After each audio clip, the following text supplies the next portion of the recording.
بسم اللہ الرحمن الرحیم۔ اللہم صلی علی محمد وعلی آل محمد۔ رب اشرح لی صدری ویسر لی امری واحلل عقدۃ من لسانی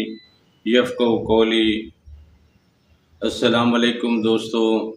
میں ہوں ایک عام سا مسلمان فقیر معصوم وارثی۔ دوستو، یہ دنیا مختلف انداز میں مختلف ریاستیں اور ان ریاستوں کی بادشاہتیں اور ان بادشاہتوں کے مختلف وزیر وزراء اور کارندے، اسی سلسلے سے یہ دنیا چلتی ہے، اور اسی سلسلے کو سب سے پہلے جس نے شروع کیا وہ ابلیس تھا، شیطان تھا۔ ریاستوں کا تصور، وزراء کا تصور، پھر کارندوں کا تصور انسان کے شعور میں، انسان کے خیال میں، انسان کی طلب بنا کر، انسان کو اپنی طاقت کا احساس دلا کر زمین کے اس خطے میں اپنے آپ کو بادشاہ تسلیم کرنا اور زمانے سے اپنے آپ کو بادشاہ تسلیم کروانا، اور پھر اس زمانے پہ اپنا تسلط قائم رکھنے کے لیے اپنے وزیروں اور مشیروں کا ایک جھمگٹا لگانا، اور پھر اپنے اس تخت اور بادشاہی کی پروٹیکشن کے لیے اپنے گرد محافظوں اور کارندوں کے کڑے چڑھا دینا، اور پھر اپنی بنائی ہوئی ریاست کو اور اس ریاست میں رہنے والے لوگوں کو اپنی مرضی کے مطابق ڈھالنے کے لیے مزید اپنے کارندے اور اپنے محافظ اور اپنے فوجی دستے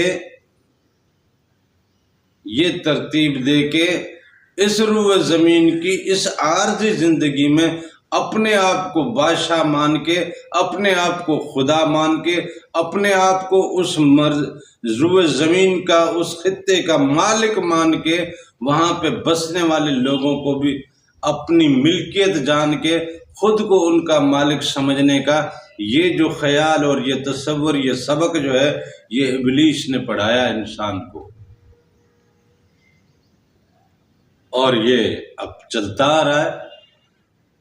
پھر یہ اس روح زمین کا قانون بن گیا، اس کے بغیر زندگی جینا مشکل ہو گیا۔ اس نے زندگی کے دھارے کو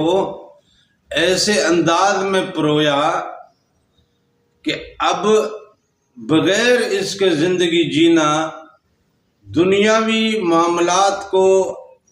اپنے انداز میں اپنانے کے لیے آپ کو اپنی ایک ریاست چاہیے، یا خود کو کسی ریاست کے ماتحت کرنا چاہیے۔ بغیر اس کے آپ جی نہیں پاؤ گے، آپ باغی کہلاؤ گے، مارے جاؤ گے۔ کیا بات ہے! یا خود کو خدا بنا دو،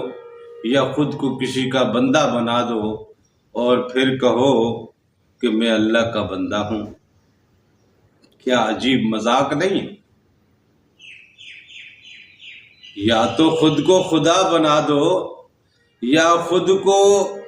کسی کی خدائی اور میں دے کے خود کو ابدیت اپنی جو ہے وہ کسی کے حوالے کر کے پھر کہو کہ میں اللہ کا بندہ ہوں۔ یہ مذاق نہیں تو اور کیا ہے؟ اور اتنا گھٹیا مذاق اس روح زمین کا ایک قانون بن گیا، اور یہ شیطان نے بنایا اور یہ بندوں نے اپنایا۔ اب اس کے بغیر دنیا چلتی نہیں ہے۔ شیطان کے وزیروں میں جو سب سے خطرناک وزیر ہے وہ انسان کا غصہ اور انسان کا حسد۔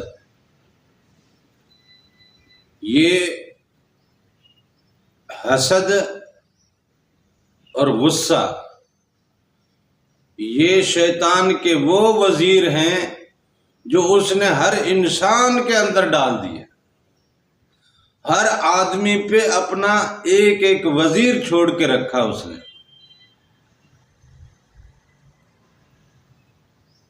آج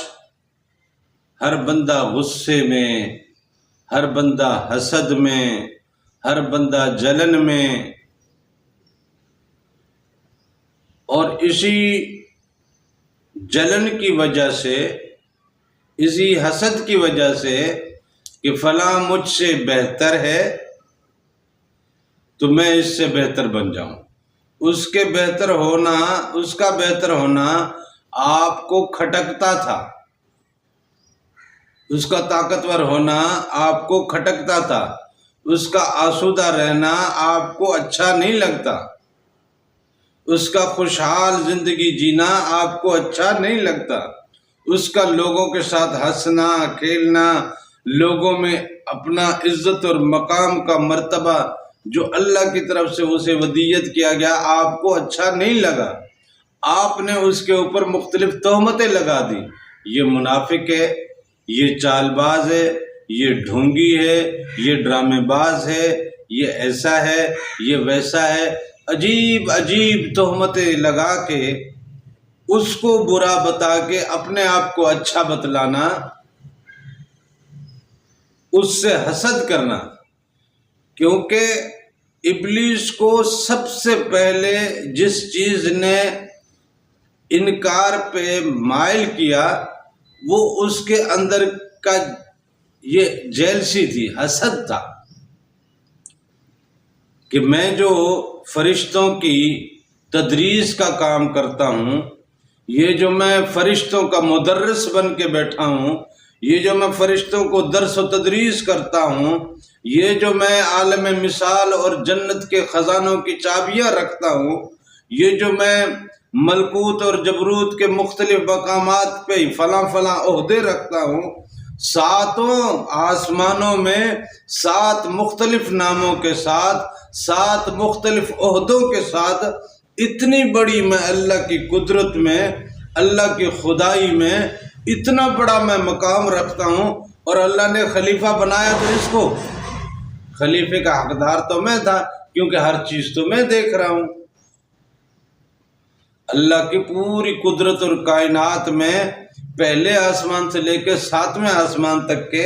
تمام معاملات کی نگرانی اور دیکھ بھال تو میں کرتا ہوں۔ اللہ نے خلیفہ اس کو بنایا تو یعنی یہ سب چیزیں مجھ سے چھوٹیں گی۔ اس ڈر اور خوف کی وجہ سے اس کے اندر جیلسی پیدا ہوئی، اور اس جیلسی کی وجہ سے اس نے انکار کیا۔ جب اللہ تعالیٰ نے سب سے کہا کہ اسے سجدہ کرو، ابا واستکبر وکان من الکافرین، اور اس نے انکار کیا اور تکبر کیا، اور وہ ناقدرہ ٹھہرا۔ اللہ نے جو اتنی شان دی، اتنا مان دیا، اتنا مرتبہ دیا، جنت کے خزانوں تک کی چابیاں اس کے پاس، اور لوح محفوظ کے معاملات میں بھی اس کی جناب دسترس، وہ جس کی لوح محفوظ تک کی رسائی ہو، تم کہو کہ اسے کچھ نہیں آتا، مجھے قرآن آتا ہے، میں تو نماز پڑھتا ہوں، میں تو دین کو بڑا اچھا جانتا ہوں، وہ بہت گہرائی تک خدا کو بھی جانتا ہے، خدا کی خدائی کو بھی جانتا ہے، خدا کے رنگوں کو بھی جانتا ہے، خدا کی قدرت کو بھی جانتا ہے، خدا کے انوار کو بھی جانتا ہے، ان انوار کے معاملات کو بھی جانتا ہے۔ اس نے اللہ سے مانگی طاقتیں، اللہ نے پھر اس کو طاقتیں دیں، نیگیٹو پاورز اللہ تعالیٰ نے پیدا کی اور اس کو عطا کی۔ وہ طاقتیں استعمال کرتا ہے جو خیالوں میں اترتا ہے، جو نس نس میں اترتا ہے، جو مزاج میں اترتا ہے، جو آپ کو ریئل اسٹڈی کی پکچر پرووائڈ کرتا ہے، اور آپ ایک چیز کو حق مان کے اسی کے پیچھے چل پڑتے ہو، حقیقت میں شیطان کا وہ جال ہوتا ہے۔ اور باقی سب سے حسد کرنا، سب سے جلنا، سب کو کمتر سمجھنا، باقی سب کو غلط سمجھنا، اپنے آپ کو ٹھیک سمجھنا، یہی تو شیطان کا کام تھا جو آج کل ہم کر رہے ہیں۔ اب اس وزیر کے کارندے تو ہم ہوئے، اس کا ہر وزیر ہمارے اوپر، حسد کا وزیر، حسد ایک وزیر ہے اس کا، اور وہ وزیر ہماری ذات کا حکمران بن کے بیٹھا ہے، اور ہم اس کے تابع ہو کے ہر کسی سے جلتے پھر رہے، بھائی سے، دوستوں سے، رشتہ داروں سے، اڑوس پڑوس سے۔ عجیب ہماری زندگی ہے، عجیب ہمارا عمل ہے، اور پھر ہم کہتے ہیں کہ ہم عاشق رسول بھی ہیں، اللہ کے بندے بھی ہیں، اور نیکوکار بھی ہیں، سجدہ کرنے والے بھی ہیں، تلاوتیں کرنے والے بھی ہیں۔ بھئی کس بات کی تلاوت؟ تلاوت تو شیطان بھی کرتا ہے، سجدہ تو وہ بھی کرتا ہے،